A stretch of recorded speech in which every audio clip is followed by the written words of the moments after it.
Bagi kita satukan hati, kita sama-sama berdoa Bapak Ibu Saudara.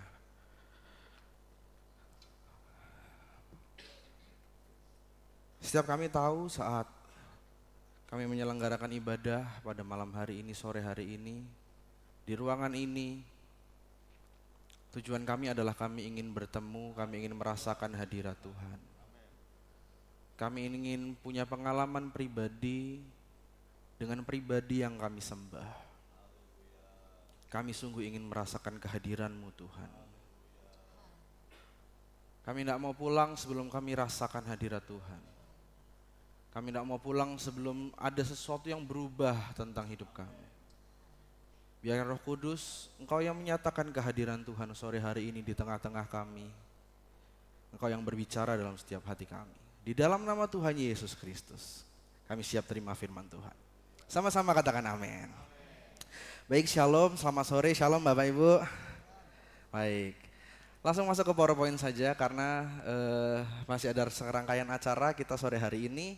Jadi saya akan berusaha dengan cepat saja, saya akan berbagi sedikit Bapak Ibu.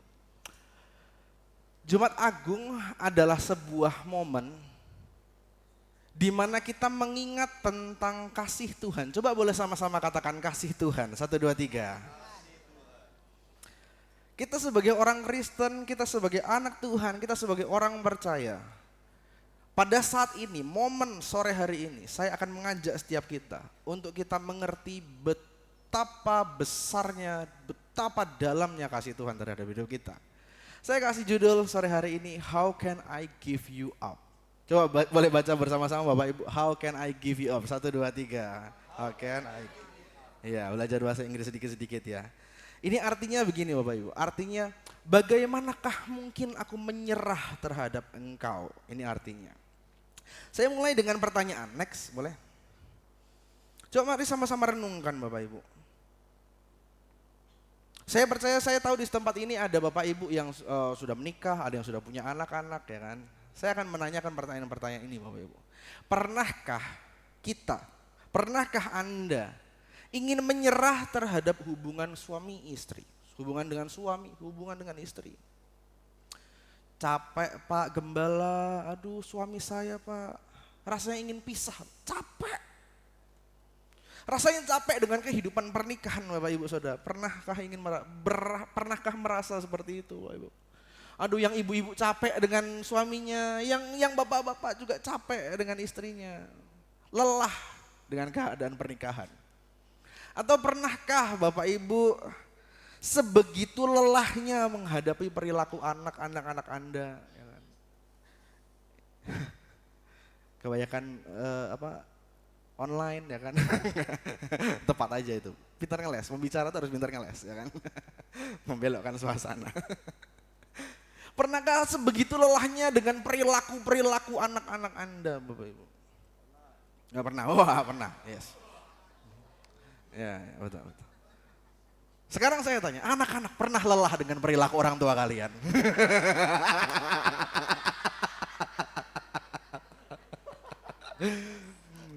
Tapi ini hal yang wajar Bapak Ibu, ini hal yang wajar dan pasti terjadi. Tidak ada keluarga yang sempurna. Ibu Gembala pernah ngomong sama saya, Nak, Dek, enggak ada sekolah untuk jadi orang tua, gitu. Tidak ada sekolahnya, jadi wajar kalau papa mama masih gagal. Nah, Ibu Gembala pernah bicara seperti itu sama saya Bapak Ibu. Jadi kalau ada orang tua yang menyebalkan, wajar. Nanti juga kalian akan menyebalkan buat anak-anak kalian, gitu. Pasti, ya.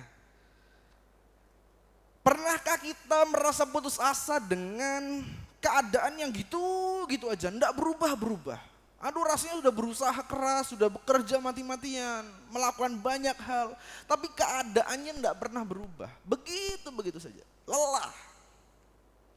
Kita akan belajar sama-sama dengan satu tokoh dalam Alkitab Bapak Ibu. Tokoh utama ini mungkin jarang sekali dikhotbahkan di gereja-gereja, tapi saya rindu untuk mengajak kita untuk kita sama-sama belajar tentang tokoh ini. Namanya Hosea. Coba sama-sama katakan Hosea, 1, 2, 3. Hosea. Coba next. Saya akan menunjukkan latar belakang dari Hosea ya Bapak Ibu. Hosea ini adalah seorang nabi Bapak Ibu yang dimana dia ini tinggal di Israel bagian utara. Jadi di setting, di latar ceritanya ini, kerajaan Israel itu sudah terpecah. Jadi kalau nanti kita belajar nanti kapan-kapan PA sama, atau mungkin sudah dibahas juga di apa namanya OBS. Kerajaan Israel terpecah menjadi dua, ada yang kerajaan utara dan ada yang kerajaan selatan. 10 suku itu ada di atas, 2 suku itu ada di bawah. Nanti belajar ya. Jadi di bagian ini, di masa ini Hosea adalah nabi yang hidup dan tinggal di Israel bagian utara, Bapak Ibu ya. Dan Hosea sering menyebut daerah kerajaan Israel karena yang di atas itu disebut kerajaan Israel, yang di bawah itu sebagai kerajaan Yehuda ya. Jadi Tuhan memanggil Hosea untuk menyerukan suara Tuhan kepada umat-umat Tuhan yang ada di Israel bagian utara. Ya. Nah, Hosea ini sering sekali dia menyebut kerajaan Israel itu sebagai Efraim atau Yakub. Ya, jadi ini sebutan lain dari kerajaan Israel pada masa itu, kerajaan utara pada masa itu, Efraim atau Yakub. Ya. Jadi nanti kalau kita baca kitab Hosea lalu kita menemukan kata Efraim atau Yakub itu sedang merujuk kepada kerajaan utara, kerajaan Israel. Oke, ini saya kasih tahu dulu latar belakangnya Bapak Ibu ya. Hosea hidup pada masa Raja Yerobeam. Ini termasuk salah satu raja yang terburuk di Israel karena raja ini menyebabkan umat-umatnya pun melakukan hal yang jahat di mata Tuhan. Jadi seluruh umat-umatnya itu melakukan hal yang jahat di mata Tuhan. Nanti kita akan lihat seberapa jahat mereka. Ya, Israel pada masa itu melakukan apa yang jahat di mata Tuhan. Dan Hosea dipanggil Tuhan untuk bernubuat tentang kehancuran kerajaan Israel. Oke ya, jadi ini latar belakangnya. Next, lanjut. Saya ingin cepat saja bagian ini. Saya rencananya Bapak Ibu sharing ini saya akan bagi menjadi 4 bagian. Saya akan bagi menjadi 4 bagian. Kita akan melihat dari bagian per bagian bagaimana Tuhan ingin berbicara sesuatu kepada bangsa Israel pada masa itu, kerajaan utara pada masa itu lewat Hosea. Ya. Bagian yang pertama, Bapak Ibu yang bawa Alkitab, ini artinya jangan mengandalkan multimedia lagi Bapak Ibu ya. Multimedia ini hanya sarana, hanya membantu ya. Kalau terjadi trouble sebaiknya Bapak Ibu membawa Alkitab ya. Kembali dulu ke bagian yang pertama. Di bagian yang pertama ini Bapak Ibu bisa siapkan yang bawa Alkitab, buka Hosea 1. Alkitab boleh ya kan, dibuka silahkan. Bagian yang pertama, saya akan memberi judul Bapak Ibu ini dengan cepat saja. Bagian yang pertama ini adalah bagian di mana kita akan melihat panggilan Allah untuk mengasihi tanpa syarat. Coba sama-sama katakan panggilan untuk mengasihi tanpa syarat. 1, 2, 3. Panggilan untuk mengasihi tanpa syarat. Kita akan baca bersama-sama di Hosea pasal yang 1. Kita akan baca beberapa pasal Bapak Ibu dari kitab ini, tapi tidak semua. Tidak semua, hanya cuplikan-cuplikan saja. Next, lanjut. Hosea 1 ayat 2 kita mulai. Ya. Kita mulai Hosea 1 ayat yang kedua. Boleh Ibu Gembala bantu baca? Hosea 1 mulai Hosea ayat yang kedua. Ketika Tuhan mulai berbicara dengan perantaran Hosea, berfirmanlah ia kepada Hosea, pergilah, kawinilah seorang perempuan sundal dan peranakkanlah anak-anak sundal, karena negeri ini bersundal hebat dengan membelakangi Tuhan. Hosea di titik ini Bapak Ibu. Sekali lagi, Hosea adalah seorang nabi. Hosea adalah hamba Tuhan yang tugasnya adalah berbicara tentang pesan Tuhan kepada umat. Tapi entah kenapa di cerita ini Nabi Hosea diperintahkan oleh Tuhan untuk menikahi seorang pelacur. Nanti yang Bapak Ibu bisa jelaskan kepada anak-anak apa itu pelacur ya. Gak apa-apa, sex education itu penting untuk zaman sekarang ya. Itu bukan hal yang tabu, bukan hal yang mengerikan dan dihindari, sebaiknya ajarkan ya. Seorang hamba Tuhan, seorang pendeta dalam tanda kutip pada zaman itu Bapak Ibu, diminta oleh Tuhan untuk menikahi yang namanya seorang pelacur. seorang sundal. Mengawini, pergi kawinilah seorang perempuan sundal, peranakanlah anak-anak sundal. Tuhan memerintahkan Hosea untuk menikahi perempuan sundal. Lanjut, ayat yang ketiga dan ayatnya yang keempat. Next. Bu Gembala, bacakan lagi, tolong. Maka pergilah ia dan mengawini Gomer binti Diblaim, lalu mengandunglah perempuan itu dan melahirkan baginya seorang anak laki-laki. Ayat 4. Kemudian berfirmanlah Tuhan kepada Hosea, berilah nama Yizriel kepada anak itu, sebab sedikit waktu lagi maka aku akan menghukum keluarga Yehu karena hutang darah Yisrael, dan aku akan mengakhiri pemerintahan kaum Israel. Dalam pernikahannya dengan Gomer, Bapak Ibu, akhirnya kita tahu bahwa wanita sundal, wanita pelacur ini namanya Gomer. Gomer. Jadi Hosea dan Gomer. Dalam pernikahannya dengan Gomer, Hosea memperanakkan satu orang anak laki-laki. Namanya Yisrael. Muncullah satu tokoh lagi, Yisrael namanya. Tuhan memberkati pernikahan mereka dengan satu anak namanya Yisrael, anak laki-laki. Lanjut ayatnya yang ke-6. Ayatnya yang ke-6. Lalu perempuan itu mengandung lagi dan melahirkan seorang anak perempuan. Berfirmanlah Tuhan kepada Hosea, berilah nama Lo Ruhama kepada anak itu, sebab aku tidak akan menyayangi lagi kaum Israel dan sama sekali tidak akan mengampuni mereka. Di ayat ini banyak sekali penafsir yang berkata, Bapak Ibu, bahwa Lo Ruhama, anak kedua dari Hosea, anak kedua dari Gomer, ini bukan hasil dari pembuahan dengan Hosea, Bapak Ibu. Kita mengerti latar belakangnya, Gomer ini adalah seorang pelacur. Gomer ini adalah wanita sundal. Dan banyak sekali penafsir yang berkata bahwa Lo Ruhama ini adalah hasil dari perselingkuhannya dengan laki-laki lain. Bayangkan Bapak Ibu ya, jadi di posisi ini Hosea dan Gomer menikah.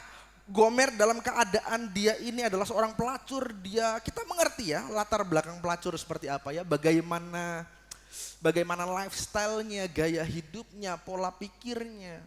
Dalam hal ini saya tidak sedang merendahkan profesi pekerja seks komersial pada zaman ini Bapak Ibu. Saya tidak sedang merendahkan mereka. Kita mengasihi mereka, kita membenci dosanya ya, tapi kita mengasihi mereka. Tapi pada zaman itu, konteks itu, mengerti ya Bapak Ibu ya, budayanya menganggap orang pelacur, orang-orang sundal itu rendah sekali. Dalam keadaan sundal, dalam keadaan sedang melacur, Hosea diperintahkan Tuhan untuk pergi kawini, ambil. Hosea taat kepada Tuhan, mengawini dan menikahi Gomer, menghasilkan satu anak laki-laki namanya Yisrael. Tapi bagaimanapun juga Gomer adalah seorang perempuan sundal Bapak Ibu. Di ayat ini menjelaskan Gomer pergi lagi dengan laki-laki lain dan melahirkan satu anak lagi namanya Lo Ruhama. Lo itu artinya tidak, Ruhama itu artinya disayangi. Jadi Lo Ruhama itu artinya tidak disayangi. Tuhan memerintahkan kasih nama anak itu Lo Ruhama. Apa yang sedang terjadi, apa yang sedang Tuhan pikirkan dengan pernikahan Hosea dan Gomer, nanti kita akan tahu di akhir ya Bapak Ibu. Lanjut ayatnya yang ke-8 dan 9. Sesudah menyapi Lo Ruhama, mengandunglah perempuan itu lagi dan melahirkan seorang anak laki-laki. Lalu berfirmanlah ia, berilah nama Lo Ami kepada anak itu, sebab kamu ini bukanlah umatku dan aku ini bukanlah Allahmu. Ada penafsir lagi yang berkata bahwa Lo Ami ini juga bukan dari Hosea Bapak Ibu. Jadi ini dari laki-laki lain lagi. Jadi dalam pernikahannya antara Hosea dan Gomer, Gomer ternyata pergi melacur berkali-kali setelah menikah dengan Hosea. Gomer ini melakukan hal-hal yang menyakiti dan merusak pernikahan. Melacur lagi dengan laki-laki lain, laki-laki A, B, C, D. Dan di poin ini Gomer melahirkan seorang anak laki-laki namanya Lo-ami. Lo itu artinya bukan atau tidak, Ami itu artinya umat. Jadi Lo-ami itu artinya bukan umatku. Gitu. Next, lanjut. Kita nggak usah baca pasal 2 Bapak Ibu. Pasal 2, Hosea 2. Karena di Hosea pasal 2 ini adalah berisi tentang anak-anak Gomer itu jadi simbol kemurkaan Allah terhadap kerajaan Israel. Jadi kenapa? Kita tahu kenapa Tuhan menyuruh Hosea untuk kasih nama Yisrael, kasih nama Lo-ruhama, kasih nama Lo-ami. Karena Tuhan ini sedang berbicara tentang pesan yang mau dia sampaikan kepada bangsa Israel, kerajaan Israel pada masa itu. Bahwa Tuhan sedang murka terhadap kerajaan Israel. Oke, kita nggak usah bahas, kita nggak usah baca pasal yang kedua. Lanjut. Kesimpulan yang pertama, pada bagian yang pertama.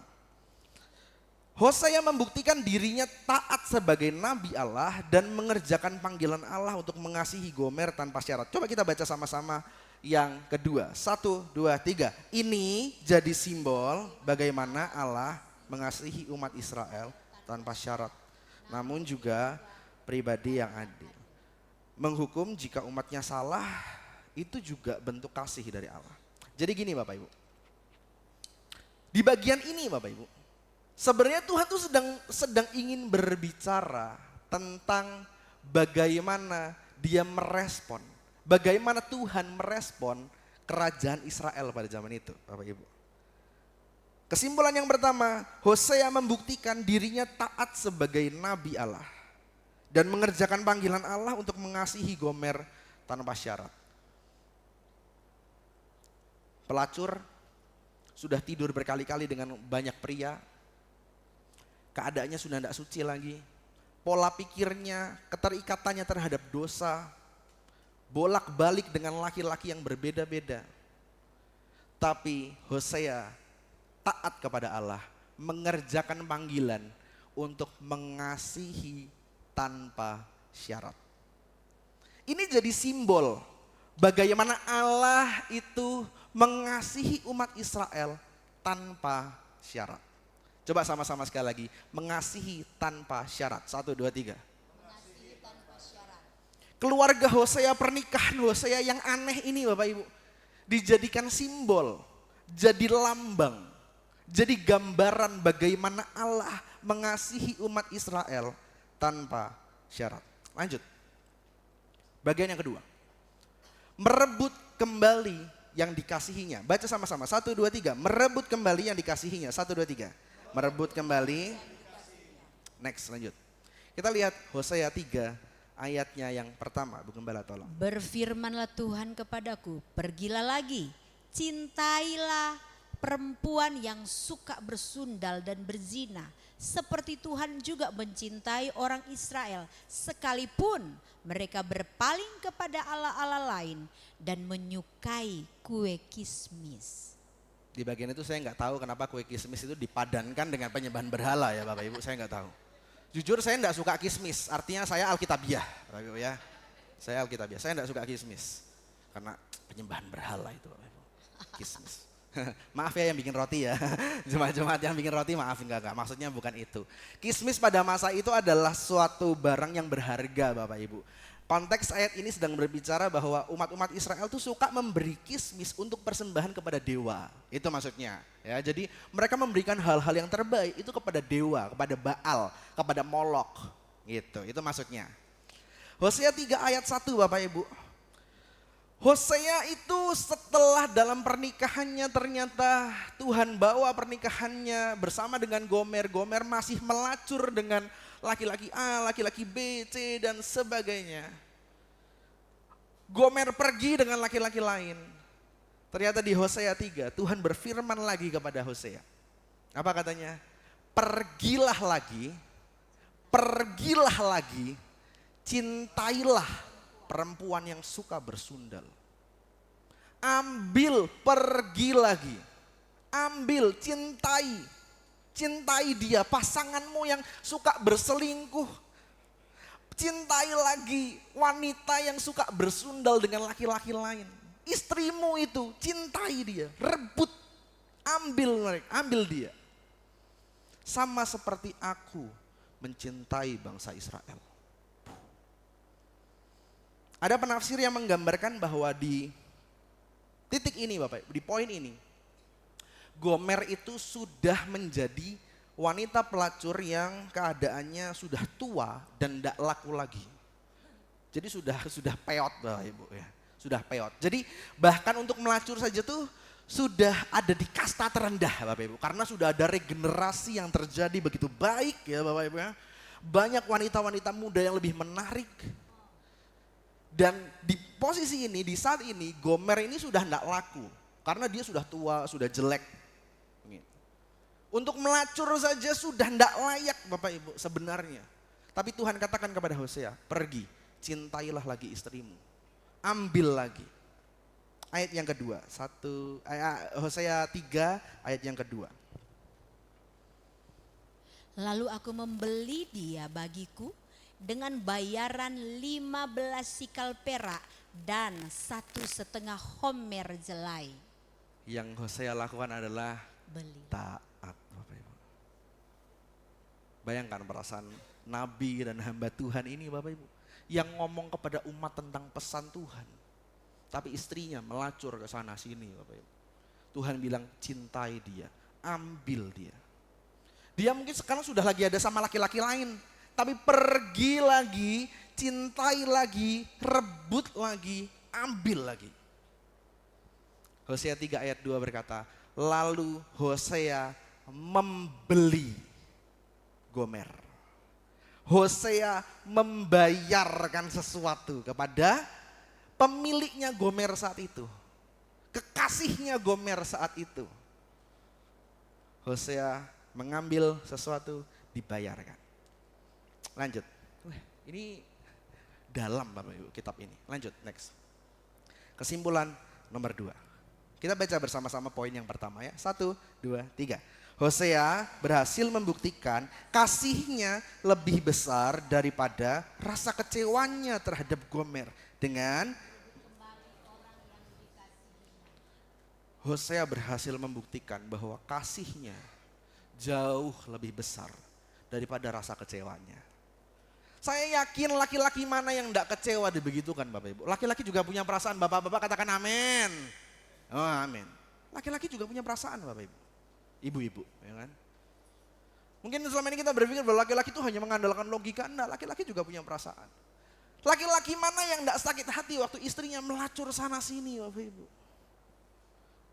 Istrinya, istri yang dicintainya, yang diperintahkan Tuhan, aku harus menikahi wanita ini. Tapi ternyata si istri, dalam bahasa Jerman dikatakan ngeyel dan dablek. Dablek. Bolak-balik kepada kekasih-kekasihnya yang lain. Kembali lagi kepada dosa yang lama. Tapi di sini Hosea berhasil membuktikan bahwa kasihnya jauh lebih besar daripada rasa kecewanya. Karena dia berhasil merebut kembali orang yang dikasihinya. Itu buktinya. Buktinya bahwa dia berhasil mengatasi rasa sakit hatinya. Buktinya bahwa Hosea ini punya kasih yang besar, lebih besar daripada rasa kecewanya apa? Dia betul-betul mengambil lagi Gomer yang sudah peot, yang sudah tua, yang sudah tidak layak itu. Diambil lagi jadi istri. Dicintai lagi jadi istri. Ada buktinya, cinta ada buktinya. Bagian yang kedua. Ini jadi simbol tentang usaha Allah memperjuangkan umat yang dikasihinya. Coba baca sama-sama poin yang kedua. 1, 2, 3. Ini jadi simbol tentang usaha Allah memperjuangkan. Beberapa waktu yang lalu saya khotbah tentang waktu Tuhan Yesus berjalan di atas air. Ingat ya Bapak Ibu? Tuhan Yesus berjalan di atas air. Untuk membuktikan diri. Untuk menunjukkan kepada murid-muridnya bahwa akulah Tuhan. Tuhan selalu melakukan tindakan aktif. Sekali lagi, Tuhan selalu melakukan tindakan aktif untuk memperjuangkan orang yang dikasihinya. Kita selalu gagal, betul Bapak Ibu, menyenangkan hati Tuhan. Kalau boleh jujur, kita selalu gagal menyenangkan hati Tuhan. Tapi kabar baiknya Tuhan selalu bertindak aktif untuk memperjuangkan saya dan Anda. Tuhan selalu bertindak duluan secara aktif.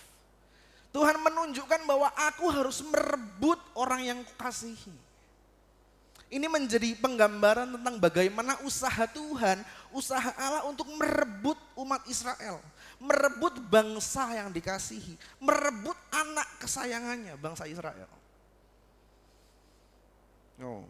Di setiap masa Tuhan mengutus para nabi untuk menyatakan kerinduan Allah. Dikirim nabi A, nabi B, nabi C. Tujuannya apa sih? Untuk merebut kembali umat kesayangannya. Untuk dia tuh betul-betul ingin dekat dengan umat kesayangannya. Lanjut ya. Next. Kita akan lihat betapa bejatnya bangsa Israel, Bapak Ibu. Dosa bangsa Israel, kita nggak usah lihat semua Bapak Ibu. Di pasal 4, 6, 7, dan 8 ini menguraikan tentang dosa-dosa bangsa Israel. Pasal 4 ayat 2 dan ayat 7 ini menggambarkan tentang bangsa Israel yang amoral. Gak punya moral, gak punya etika. Kenapa? Karena mereka mengutuk, berbohong, membunuh, mencuri, berzinah, membunuh. Pasal 6 ayat 1, 4 dan 9 digambarkan di situ.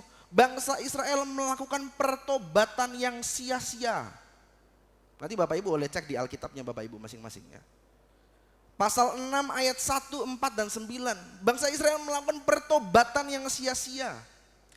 Bahkan Tuhan ngomong gini, bangsa Israel itu kasih setianya itu mudah hilang seperti embun di pagi hari. Kita tahu embun di pagi hari Bapak Ibu. Embun di pagi hari di Magelang saja itu mudah hilang. Apalagi ini konteksnya Timur Tengah. Embun di pagi hari begitu cepat sekali hilang.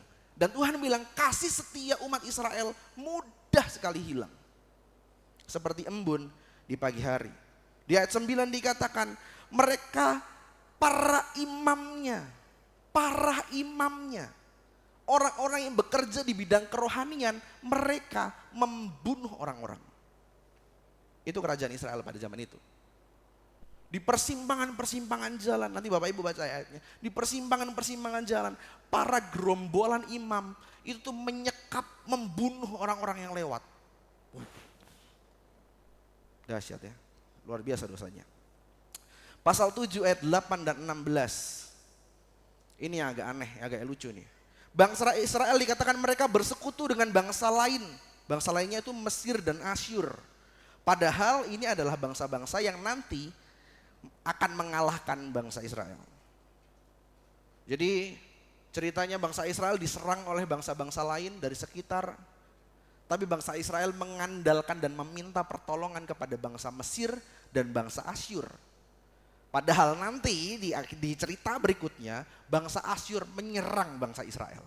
Jadi mereka meminta pertolongan kepada bangsa yang nantinya akan menyerang mereka. Itu bangsa Israel. Kalau kita ikutin ceritanya di 2 Raja-Raja Bapak Ibu, jadi itu fase di mana bangsa Israel sudah dibuang ke Babel. Jadi bangsa Israel diserang oleh bangsa-bangsa di sekitar. Mereka meminta pertolongan kepada Mesir, mereka meminta pertolongan kepada Asyur. Asyur bantu, tapi setelah itu Asyur gantian menyerang bangsa Israel. Menguasai bangsa Israel. Bangsa Israel diserang dikuasai oleh Asyur. Asyur diserang dan dikuasai oleh kerajaan Babel. Makanya orang-orang Israel dibawa ke Babel. Nah itu ceritanya, latar belakangnya. Ya. Pasal 7 ayat 8, mereka bersekutu dengan bangsa-bangsa lain. Meminta pertolongan kepada orang lain. Tidak bergantung kepada Tuhan. Ayat 16, bangsa Israel dikatakan mereka menyembah Allah Yehova. Mereka mengeluarkan kalimat-kalimat yang rohani. Tapi mereka juga menyembah Baal dan dewa Molok. Mereka beribadah kepada Allah. Mereka berkata, wah Tuhan itu baik. Ya Allah Yehova itu baik. Wah kami bisa rasakan kebaikan Tuhan. Tapi di satu sisi mereka juga menyembah dewa Baal. Mereka menyembah Molok. Mereka mengorbankan anak sulungnya untuk dibakar sebagai persembahan kepada dewa Molok. Sadis ya Bapak Ibu ya, bangsa ini. Jahat sekali. Pasal 8 ayat 12 dan 14. Bangsa Israel menolak ajaran Allah. Mereka melupakan Allah yang adalah pembuatnya, dikatakan begitu. Lanjut, next. Tapi kita akan melihat Bapak Ibu, pada bagian yang ketiga. Sebegitu besar dosa bangsa Israel pada zaman itu. Tapi pada bagian yang ketiga, kita akan melihat bagaimana Allah tidak menyerah dengan pengkhianatan. Coba sama-sama katakan, tidak menyerah dengan pengkhianatan. 1, 2, 3.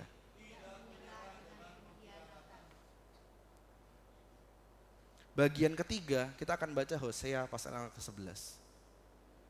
Saya sering kali sedih Bapak Ibu waktu baca ayat ini, Bapak. Bagian ini. Saya terharu Bapak Ibu. Karena waktu saya baca, saya tahu tulisan ini sedang menggambarkan tentang kesedihan Allah. Tuhan begitu sedih melihat bangsa Israel seperti itu. Coba Ibu Gembala boleh bantu baca. Hosea 11 ayat yang pertama. Ketika Israel masih muda, kukasihi dia. Dan dari Mesir kupanggil anakku itu. Makin kupanggil mereka, makin pergi mereka itu dari hadapanku. Mereka mempersembahkan korban kepada para Baal dan membakar korban kepada patung-patung. Oke. Seolah-olah di ayat ini Tuhan sedang berbicara gini loh. Nak, kamu gak inget po, aku loh yang ngajarin kamu jalan. Aku yang ngeluarin kamu dari Mesir. Aku yang bantu kamu. Aku yang tolong kamu. Seolah-olah Tuhan itu sedang berbicara seperti itu. Kalau kita baca, kalau saya pribadi Bapak Ibu baca ayat bagian ini Bapak Ibu, saya mengerti bahwa ini adalah isinya tentang kesedihan Allah melihat perilaku bangsa Israel. Ayat 1 dan ayat 2, Tuhan menyatakan kasihnya begitu besar kepada Israel anaknya. Ketika Israel masih muda, aku mengasihi dia. Dari Mesir ku panggil, tapi justru makin ku panggil mereka makin jauh. Mereka mempersembahkan korban kepada para Baal, harusnya korban itu untuk aku. Aku yang memanggil mereka keluar dari Mesir. Lanjut ayat yang ketiga. Padahal akulah yang mengajar Efraim berjalan dan mengangkat mereka di tanganku. Tetapi mereka tidak mau insaf bahwa aku menyembuhkan mereka. Ayat 4. Aku menarik mereka dengan tali kesetiaan. Betul. Dengan tali kesetiaan, dengan ikatan kasih. Dengan ikatan kasih. Bagi mereka aku seperti orang yang mengangkat kuk dari tulang rahang mereka. Aku membungkuk kepada mereka untuk memberi mereka makan. Oke. Tuhan lagi-lagi berkata, aku loh yang ngajar mereka, aku yang angkat mereka. Aku yang menyembuhkan. Aku yang menarik mereka waktu mereka lagi dalam kesusahan. Aku penuh dengan kasih setia. Aku mengangkat beban mereka, mengangkat kuk. Bahkan aku yang memberi mereka, ini saya suka dengan bahasa ini. Aku membungkuk kepada mereka untuk memberi mereka makan. Selagi-lagi ada usaha aktif dari Tuhan untuk menolong bangsa Israel. Aku membungkuk memberi mereka makan. Lanjut ayatnya yang ke-5 sampai yang ke-7. Mereka harus kembali ke tanah Mesir. Dan Asyur akan menjadi raja mereka. Sebab mereka menolak untuk bertobat. Pedang akan mengamuk di kota-kota mereka. Akan memusnahkan palang-palang pintu mereka. Dan akan memakan mereka di benteng-benteng mereka. Umatku betah dalam membelakangi aku. Mereka memanggil kepada Baal dan berhenti meninggikan namaku. Sedih Bapak Ibu, sedih. Dalam keadaan ini, di posisi ini, Tuhan tuh sedang rasanya tuh ingin, aku adalah Allah yang kasih. Aku mengasihi umatku, aku mengasihi anakku Israel, aku mengasihi bangsa Israel, aku sangat mengasihi bangsa ini. Tapi di sisi lain aku adalah Allah yang adil. Aku harus menghukum mereka. Karena dalam penghukumanku, inilah bentuk kasihku kepada bangsa Israel. Tuhan sedih, mau menghukum anaknya, Tuhan sedih. Mau menghajar umatnya, Tuhan sedih. Ini adalah ayat, setelah ini kita akan baca ayat yang paling romantis dari seluruh pasal ini, seluruh kitab yang akan kita baca. Hosea 11 ayat 8. Next, lanjut. Hosea 11 ayat 8. Masakan aku membiarkan engkau, hai Efraim, menyerahkan engkau, hai Israel? Masakan aku membiarkan engkau seperti Atma, membuat engkau seperti Zeboim? Hatiku berbalik dalam diriku, belas kasihanku bangkit serentak. Dalam terjemahan yang lain, coba kita baca, next lanjut, terjemahan bahasa Inggrisnya. Hosea 11 ayat 8 berkata, How can I give you up, O Ephraim? Bagaimana mungkin aku mau nyerah terhadap kelakuanmu Efraim? Bagaimana mungkin aku mau menyerah, aku yang mencintai engkau, aku yang membuat engkau, aku yang bikin engkau jalan, aku yang menyembuhkan engkau, aku yang membebaskan engkau. Engkau nyakitin aku berkali-kali, engkau selingkuh dengan dewa-dewa lain, engkau mempersembahkan kepada dewa-dewa lain, engkau nyakitin aku berkali-kali. Tapi aku mau hukum kamu, tapi gimana mungkin aku bisa nyerah dengan engkau? How can I give you up?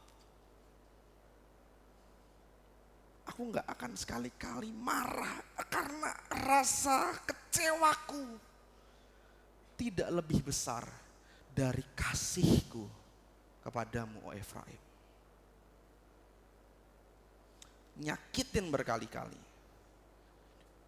Dikasih nabi, dibunuh. Dikasih nabi untuk dekat sama Tuhan, dibunuh. Dikasih nabi A, dibunuh. Dikasih nabi B, dibunuh. Aku tidak akan nyerah dengan pengkhianatanmu, oh Efraim. Aku tetap akan mencintai engkau. Romantis ya Tuhan ya. Lanjut, next. Kesimpulan ketiga. Baca bersama-sama. 1, 2, 3. Allah tidak pernah berhenti menyerah dengan pengkhianatan yang bangsa Israel lakukan berulang kali kepada Allah. Ternyata di bagian ini Tuhan sedang menunjukkan bahwa Tuhan bukan pribadi yang gampang menyerah dengan kelakuan yang dilakukan oleh bangsa Israel. Sekali lagi, bangsa Israel menyakiti Tuhan berkali-kali, dosanya begitu dahsyat, membunuh nabi-nabinya. Bahkan pekerja-pekerja di bidang kerohaniannya pun mengecewakan Tuhan. Tapi sekali lagi, how can I give you up? Bagaimana mungkin aku menyerah terhadap engkau, oh Efraim. Lanjut, next, bagian keempat. Sekarang kita ingin lihat, siapakah sebenarnya Hosea dan Gomer. Lanjut, next. Ini fun fact Bapak Ibu. Jadi nama Hosea itu memiliki arti yang sama dengan nama Yesus. Yang punya arti yang terkait dengan kata keselamatan. Hosea, Yosua, Yesus itu punya arti kata yang sama. Artinya keselamatan. Nama Hosea memiliki akar kata yang sama dengan nama Yesus yang artinya terkait dengan kata keselamatan. Dan Gomer ini sebenarnya menggambarkan tentang kita. Kita gemes waktu saya, mungkin Bapak Ibu gemes waktu saya cerita tentang Gomer. Bapak Ibu mungkin kesel dengan karakter Gomer di cerita ini. Tapi sadar atau enggak, kitalah Gomer itu. Kita adalah pezinah-pezinah rohani. Kita adalah pezinah-pezinah rohani. Kita merasa bahwa kita hidupnya, ini hal yang paling mengerikan terjadi di dalam kekristenan adalah waktu kita, anak-anak Tuhan, kita merasa sudah rohani. Tapi sayangnya itu hanya sebatas rasanya sudah rohani. Tapi hanya sekedar rasanya. Sama kayak Indomie rasa bakso. Rasa bakso tapi tidak ada baksonya. Indomie rasa ayam bawang, rasa ayam bawang, tapi ndak ada ayamnya, ndak ada bawangnya. Seringkali kita merasa kita sudah jadi pribadi yang baik, tapi itu hanya sebatas rasanya. Kayaknya aku udah baik, kayaknya aku udah rohani. Padahal kita adalah pezina rohani. Umat yang amoral, kita melakukan pertobatan yang sia-sia. Kasih setia kita mudah hilang seperti embun di pagi hari. Kita mengandalkan kekuatan orang lain, bukan kekuatan Tuhan. Sama seperti bangsa Israel, mengandalkan kekuatan Mesir, kekuatan Asyur. Kita pun mengandalkan kekuatan orang lain, bukan Tuhan. Kita menyembah Allah, namun kita juga menyembah hal yang lain. Seperti bangsa Israel. Saat ini kita sedang menyembah Tuhan. Tapi waktu kita keluar dari gereja, kita sedang menyembah hal yang lain. Kita kesel dengan karakter Gomer, tapi kitalah Gomer itu. Kita sering sekali menolak ajaran-ajaran Allah. Aku gak suka dengan firman yang teguran-teguran kayak gini, gak suka. Yang berkat-berkat dong, yang mujizat-mujizat dong. Sekali lagi kita tanya, itu adalah kita, saya, seorang Vion adalah Gomer, yang menyakiti Tuhan berkali-kali. Yang melakukan pengkhianatan demi pengkhianatan kepada Tuhan berkali-kali. Dan Hosea adalah gambaran Kristus, gambaran Yesus. Di poin yang pertama, Yesus seperti Hosea, Yesus taat sampai mati, mengasihi kita sebagai Gomer tanpa syarat. Sebenarnya kita adalah pengantin yang tidak layak, pengantin yang kotor. Kalau bisa diimajinasikan mungkin kita pakai gaun putih tapi gaunnya udah robek-robek, udah penuh dengan kotoran. Make up kita udah lipstiknya di sini Bapak Ibu, ya kan? Eyeshadow di sini Bapak Ibu, ya kan? Udah pokoknya berantakan kita. Kita pengantin yang tidak layak Bapak Ibu, tidak layak. Tapi Kristus seperti Hosea mengasihi Gomer tanpa syarat, mengasihi kita tanpa syarat. Di poin yang kedua, sama seperti Hosea, Yesus merebut kembali Gomer dari kekasih lamanya dalam keadaan yang tidak layak. Sama seperti Kristus, melunasi kita dari kekasih-kekasih kita. Hal yang kita kasihi, kita lebih memilih untuk berada di dalam gelap. Tapi Kristus membayar lunas, tarik rebut kembali. Karena kasihnya jauh lebih besar daripada rasa kecewanya. Di poin yang ketiga, sama seperti Hosea, dia tidak pernah menyerah dengan pengkhianatan yang Gomer lakukan. Begitu pula Kristus tidak pernah menyerah dengan pengkhianatan yang kita lakukan setiap hari. Videonya boleh sambil disiapkan ya.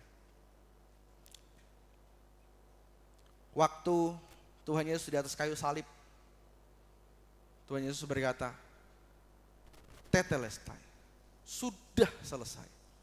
Rasanya itu seperti Tuhan itu sedang berkata, aku berhasil membuktikan bahwa aku tidak pernah menyerah dengan pengkhianatan-pengkhianatanmu. Aku berhasil membuktikan bahwa kasihku begitu besar. Aku selesai membuktikan. Aku membuktikan bahwa aku mencintai engkau lebih dari apa. Proven, terbukti. Aku yakin, aku berhasil. Waktu kita nanti kita akan lihat video The Passion of the Christ Bapak Ibu. Kita melihat bagaimana Tuhan Yesus di atas kayu salib. Saya hari ini 2 kali ibadah di Jogja Bapak Ibu pelayanan. Dan 2 kali juga nonton video ini. Dan 2 kali juga saya nangis nonton video itu. Nggak tahu habis ini apakah nangis lagi apa nggak tahu ya. Waktu saya lihat, secara manusiawi saya nggak tega Bapak Ibu lihat. Harusnya aku yang di situ.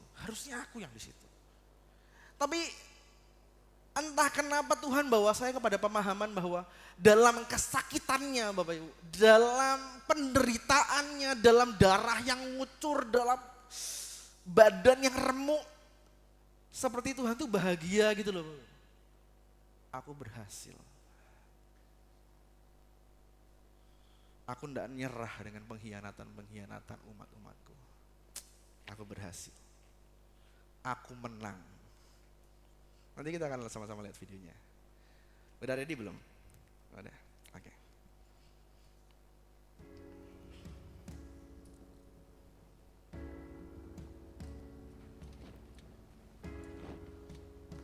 Boleh keraskan lagi suaranya Om. Thank you for the cross, Lord. Thank you for the price you paid, bearing all my sin and shame. In love you gave, and gave amazing grace. Thank you for this life, Lord. Thank you for the peace. Wash me in your cleansing love.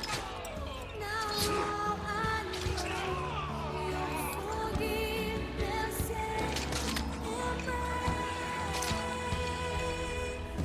Worthy is the Lamb seated on the throne.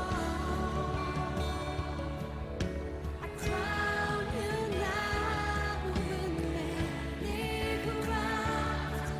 You reign victorious. High and lifted up,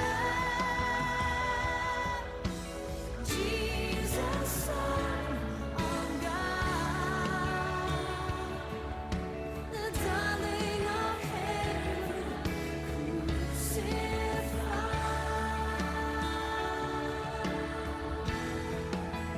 Worthy is the Lamb. Worthy is the Lamb.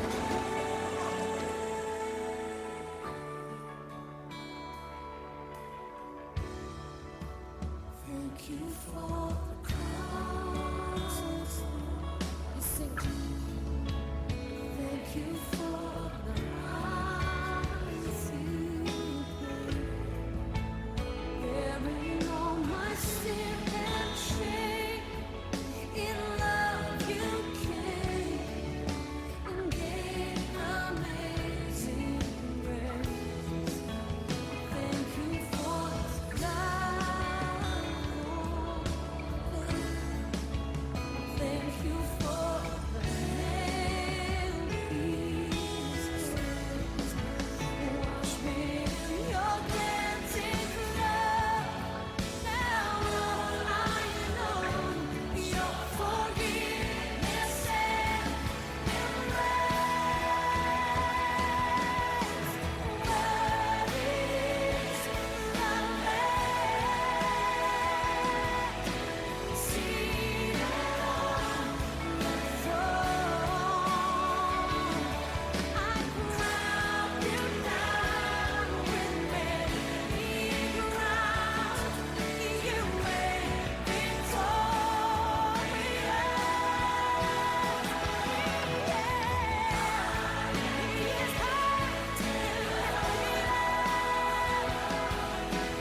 Jesus, Son of God,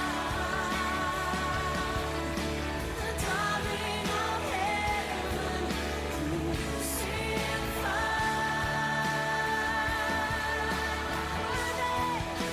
Worthy is the Lamb. Worthy is the Lamb. Worthy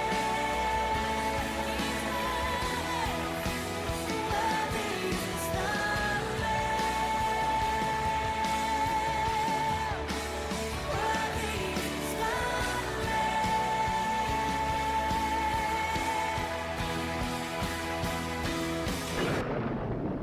Oke.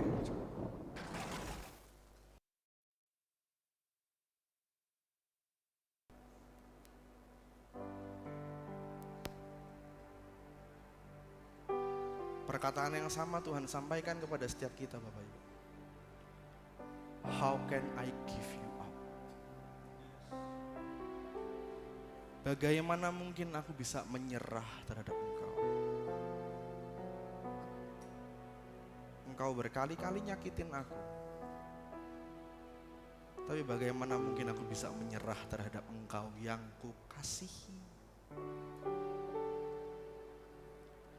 Terlalu besar kasih-Mu Bapa, pengorbanan yang Kau berikan bagiku. Terlalu mahal darah-Mu Yesus, tercurah untuk menebus hidupku. Dengan lembut saja katakan terlalu besar kasih-Mu Bapa, pengorbanan yang Kau berikan bagiku.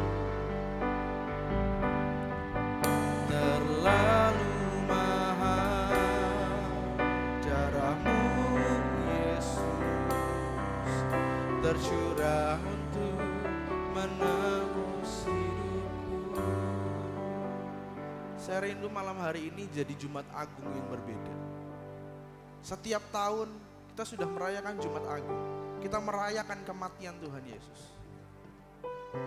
Tapi saya rindu setiap kita malam hari ini lihat dan paham betul hati Tuhan yang tidak akan menyerah tentang hidupku dan hidup. Tuhan tidak akan nyerah. Tidak akan ada kata menyerah di hati Tuhan untuk memperjuangkan saya dan saudara.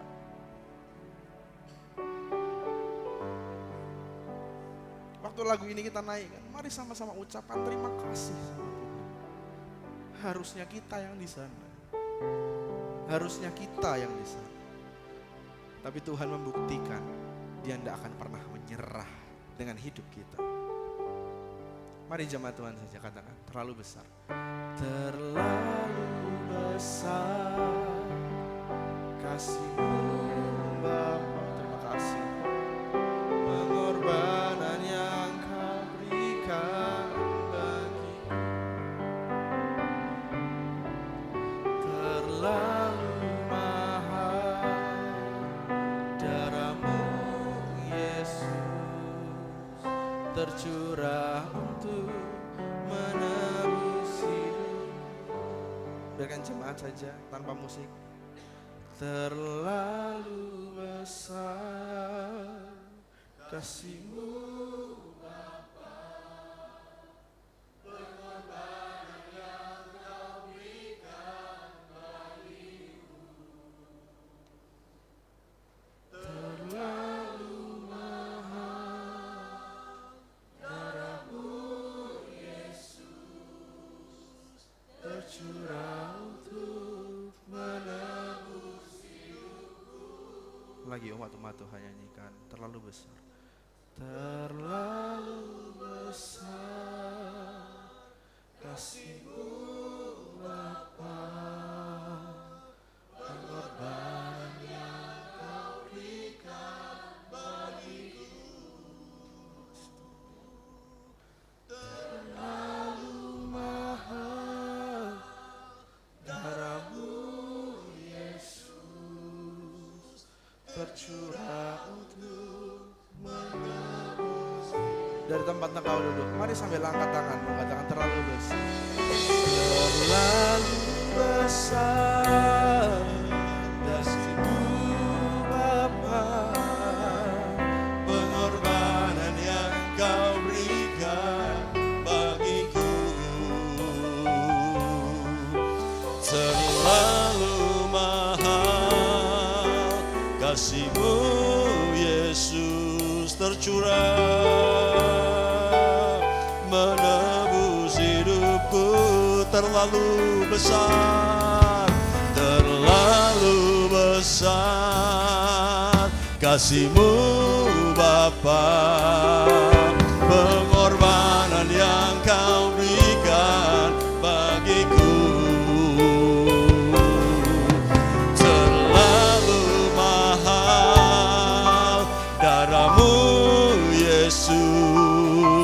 tercurah untuk menebus hidupku.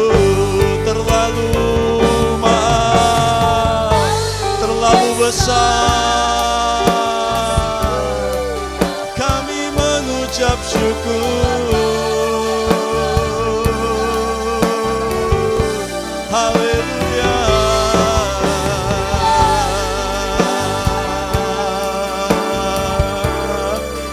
Yes Tuhan, menebus hidupku. Terlalu besar.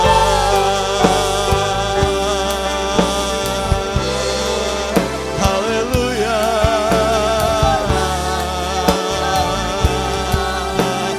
Amin. Amin.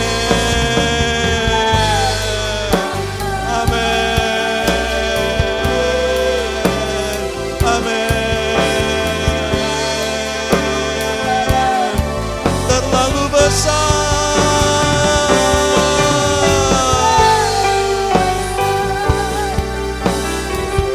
Amin. Terima kasih Tuhan. Terima kasih Tuhan. Terlalu mahal darahmu Yesus, tercurah untuk menebus hidupku. Crucified, crucified, laid behind the stone. You live to die, rejected and alone, like a rose trampled on the ground. You took the fall and thought of me above all.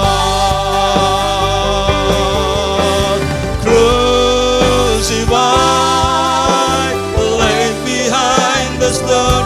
Disalibkan, dibaringkan di balik batu, rejected and alone, like a rose trampled on the ground. You took the fall and thought of me above all. Mari kita berdiri bersama-sama. Dia disalibkan, crucified, laid behind the stone. Dia hidup sampai mati, ditolak sendirian, bagai bunga mawar yang terinjak-injak. You took the fall and thought of me above all. Sekali lagi, disiksa, disalib dan mati. Engkau sendirian, engkau ditolak, seperti mawar yang terinjak-injak di tanah. You took the fall and thought of me above all. Mari angkat tangan kita sama-sama. Terlalu besar kasih-Mu Bapa, pengorbanan yang Kau berikan bagiku. Terlalu mahal darah-Mu Yesus, tercurah untuk menebus hidupku. Sekali lagi, pelayan perjamuan maju ke depan. Terlalu besar pengorbanan yang Kau berikan bagiku. Terlalu mahal Amin. tercurah untuk Menebus hidupku. Saya ajak kita memahami sedikit penderitaan Yesus. Saya minta setiap orang merentangkan tangannya. Coba setiap engkau, mari kita buat ini untuk memperingati ketika dia disalibkan bagi kita. Rentangkan tanganmu. Dan saya mau berkata, tahan selama mungkin engkau menahannya. Tahan selama mungkin engkau menahannya. To better understand the cross of the Jesus, stretch out your arms. Hold them as long as possible. 5 menit. Mampukah engkau menahan tanganmu? Kalau engkau lelah, coba angkat lagi sekuat tenagamu. Rentangkan tanganmu. Jangan pedulikan kanan kirimu. Mungkin ada yang 1 menit itu gak tahan turun. Tapi coba dengan sekuat tenagamu angkat lagi. Rentangkan lagi tanganmu.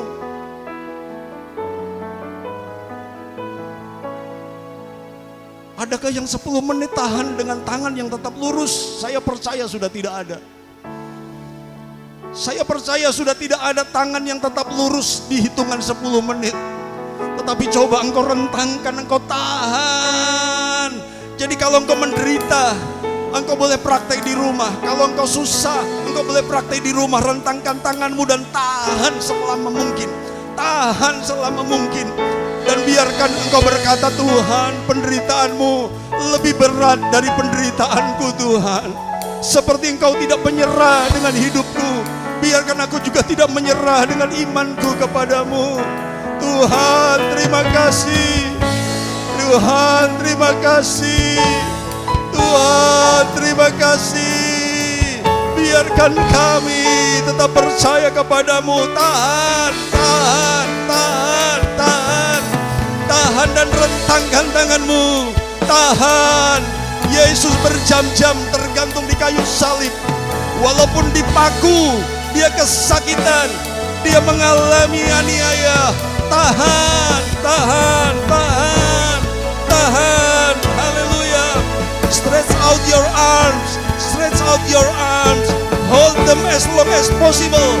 Oh, terlalu besar kasih-Mu, terlalu besar kuasa-Mu, terlalu besar anugerah-Mu, Tuhan.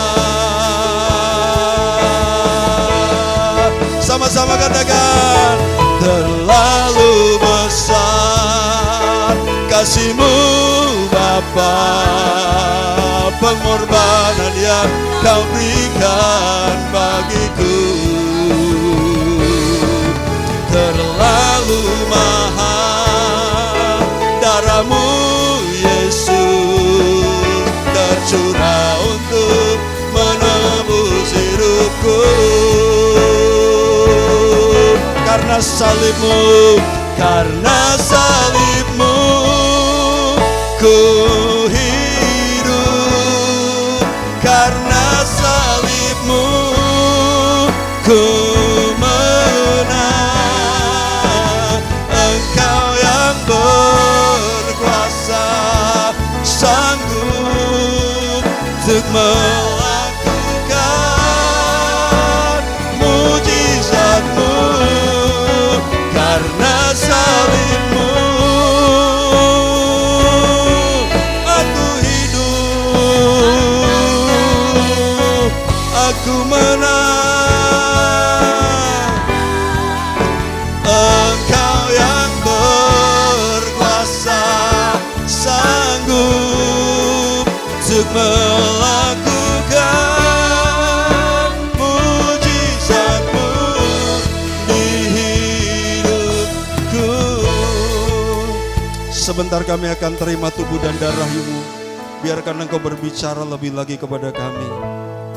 Berkati pelayan-pelayan-Mu, berkati seluruh jemaat. Biarkan kami mengalami perjumpaan pribadi dengan Yesus. Dalam nama Yesus, haleluya. Amin. Silakan duduk Bapak Ibu.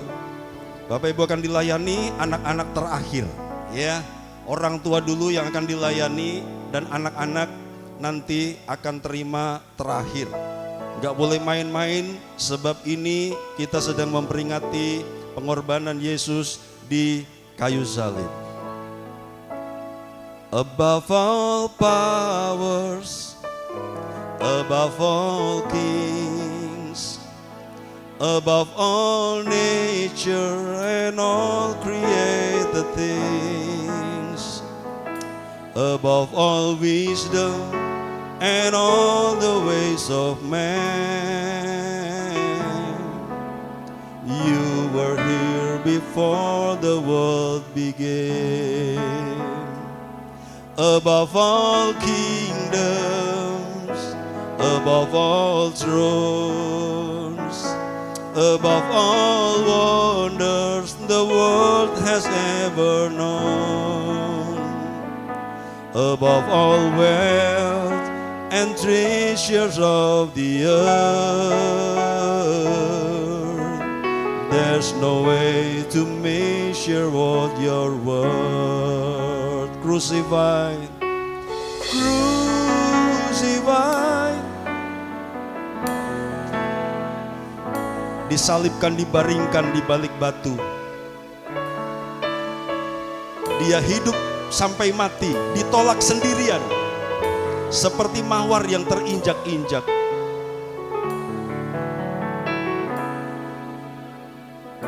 Dia memikirkan saya di atas segala-galanya. Dia memikirkan kita di atas segala-galanya. Above all powers,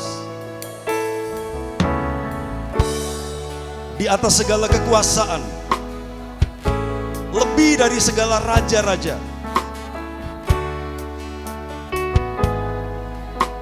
lebih dari segalanya di alam semesta dan semua ciptaan, lebih dari segala kebijaksanaan. Dia sudah ada sebelum dunia dimulai. Lebih dari semua kerajaan, lebih dari semua tahta,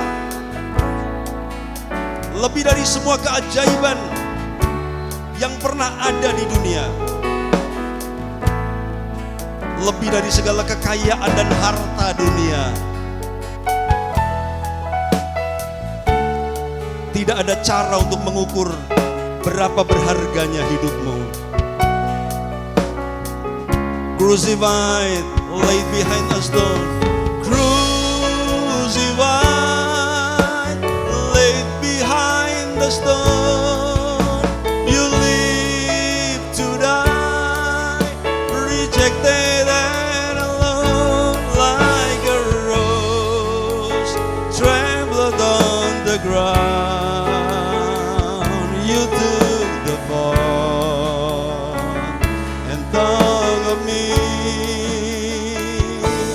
Above all. Gomer adalah saya dan saudara.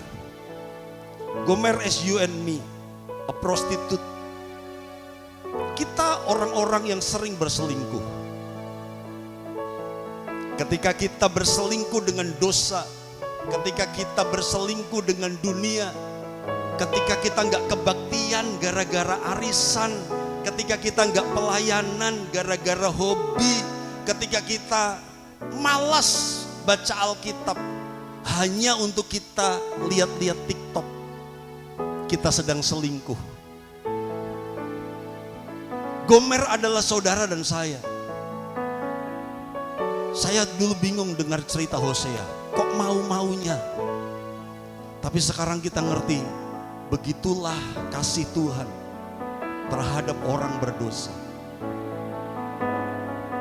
Yosua, nama lamanya adalah Hosea. Hosea bin Nun. Kemudian oleh Musa, Hosea dinamakan Yosua. Dari Yosua muncul kata Yehosua. Dari kata Yehosua muncul kata Yesus. Jadi Hosea dan Yesus punya akar kata yang sama. Sambil yang belum terima roti boleh angkat tangan supaya dapat semua. Hosea punya akar yang sama dengan kata Yosua, Yehosua, Yesus, sama. Karena itu pesan dari Alkitab dalam kitab Hosea adalah Dia mengasihi kita tanpa syarat. Suami-suami, mari kasih istrimu lebih lagi. Istri-istri, kasih suamimu lebih lagi. Dan saya mau jujur saudaraku, kadang-kadang kalau ingat beberapa jemaat, stres saya. Ingat beberapa jemaat, stres saya. Tapi sore hari ini Tuhan tegur saya, jangan menyerah untuk mengasihinya. Dan mungkin Bapak Ibu jemaat juga stres mikirin gaya pelayanan gembala. Pak Den ini gimana caranya ya? Kok nggak berubah-berubah? Maukah saudara mengasihi saya tanpa syarat dan kita sama-sama tidak menyerah? Maukah engkau berkata, aku nggak akan menyerah mengasihi Pak Denny. Walaupun Pak Denny ngeselin, walaupun Pak Denny nggak setia, aku nggak akan menyerah mengasihi Pak Denny. Dan saya punya komitmen yang sama. Seperti apapun komitmenmu, seperti apapun kondisi imanmu, seperti apapun kondisi komitmenmu terhadap pekerjaan Tuhan, saya akan berdoa Tuhan kasih kekuatan kepadamu untuk tetap mengasihi semuanya tanpa syarat, seperti Yesus, seperti Hosea mengasihi Gomer. Mari kita berdiri bersama-sama. Ingat kasih-Nya yang mengubah hidupku, ingat kasih-Nya yang selalu ada. Kasih Yesus, kasih Yesus bagiku. Ingat bilurnya, ingat bilurnya yang sembuhkan lukaku.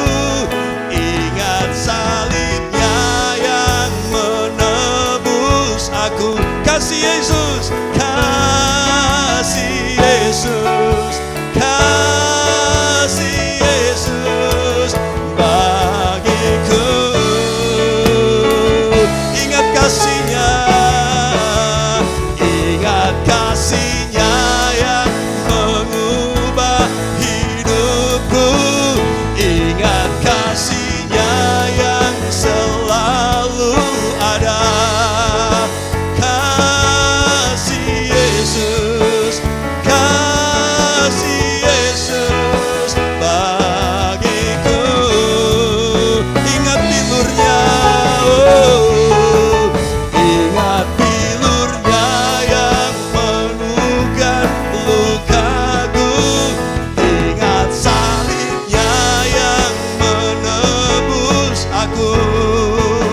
Kasih Yesus, kasih Yesus bagiku.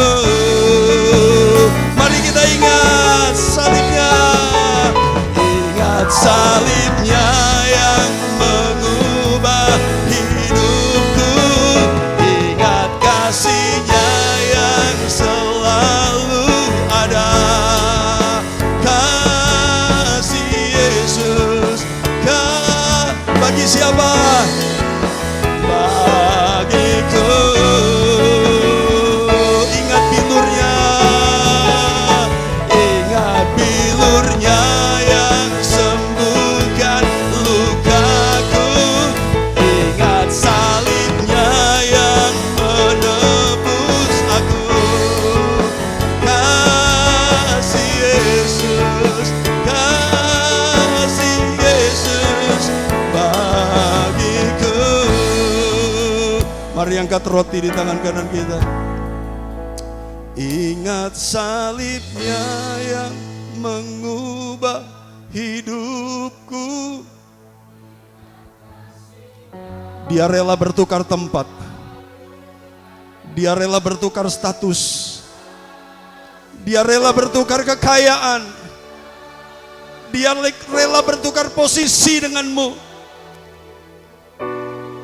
Ada bilurnya yang menyembuhkan. Engkau yang luka hati, engkau yang luka, engkau yang sakit fisik. Syatakara larabara laraba syitikira larabara laraba. Yes, engkau sudah membeli kami dengan harga yang tunai. Kasih Yesus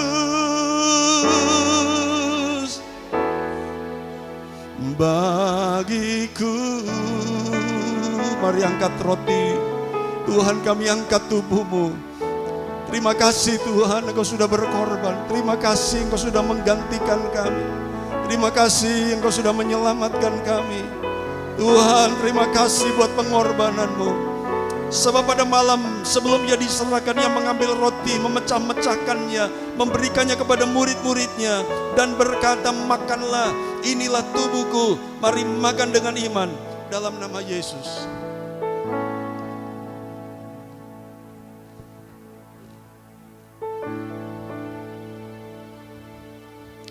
Ingat kasih-Nya, ingat kebaikan-Nya,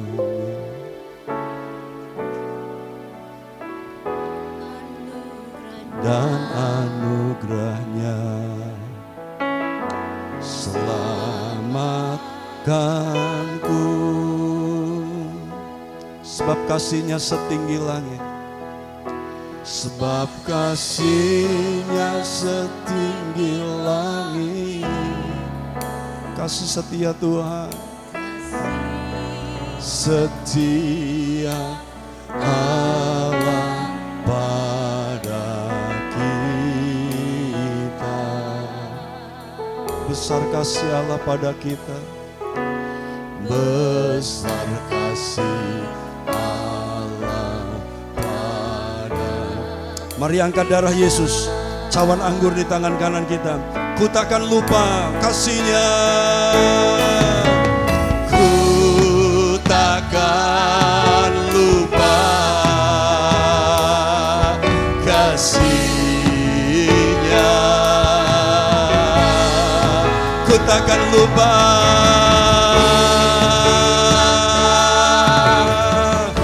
anugerah-Nya.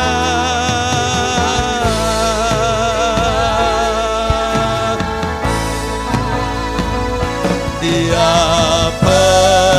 penuhkan, pulang dengan penuh. Dia penuhkan dan puaskan hasratku. Oh, hasratku, ku takkan lupa.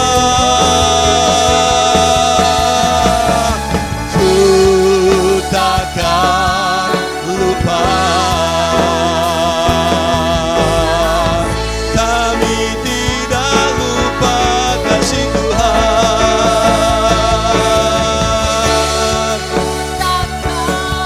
Haleluya,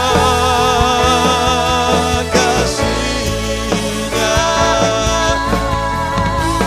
Dia penuhkan, Dia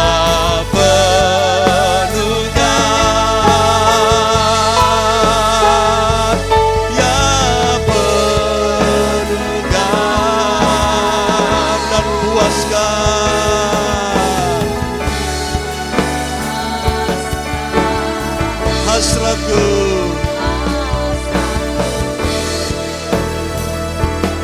Besar kasih Allah pada kita. Besar kasih Allah pada kita. Dan setelah itu Dia mengambil cawan anggur, memberikannya kepada murid-muridnya dan berkata, minumlah, inilah darah perjanjian yang ditumpahkan bagi banyak orang. Perbuatlah setiap kali kamu mengingat akan aku. Mari minum dengan iman dalam nama Yesus.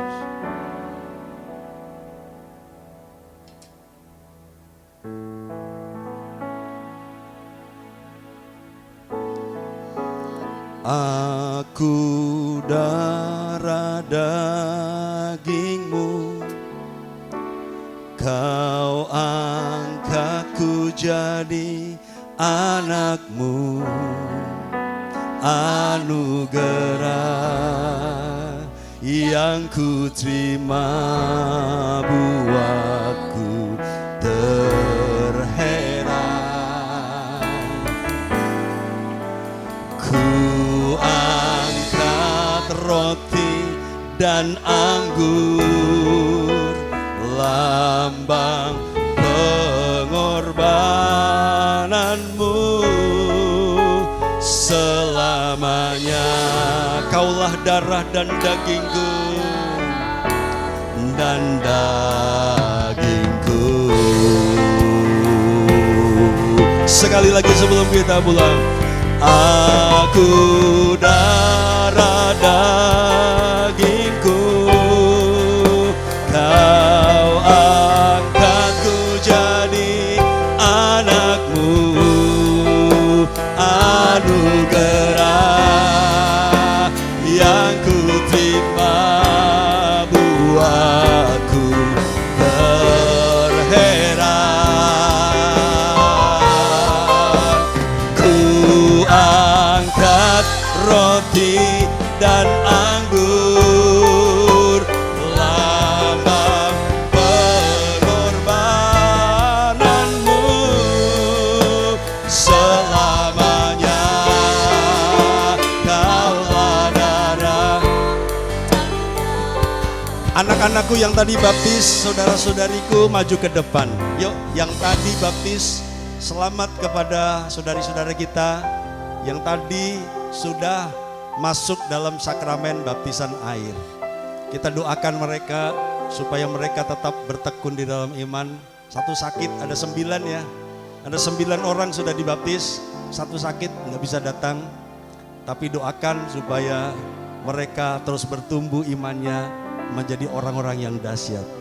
Aku darah dagingmu, kau angkatku jadi anakmu, angkatku jadi anakmu, anugerah yang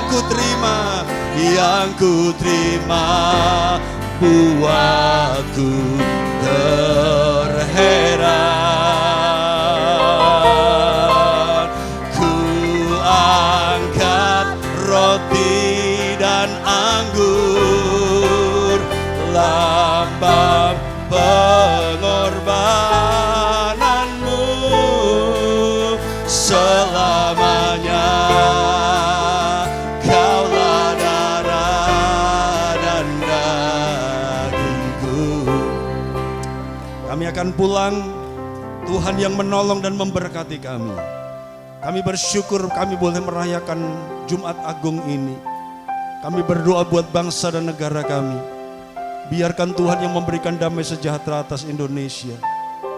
Apa yang sedang terjadi di Jakarta, apa yang sedang terjadi di Mahkamah Konstitusi, Engkau yang akan memutuskan yang terbaik.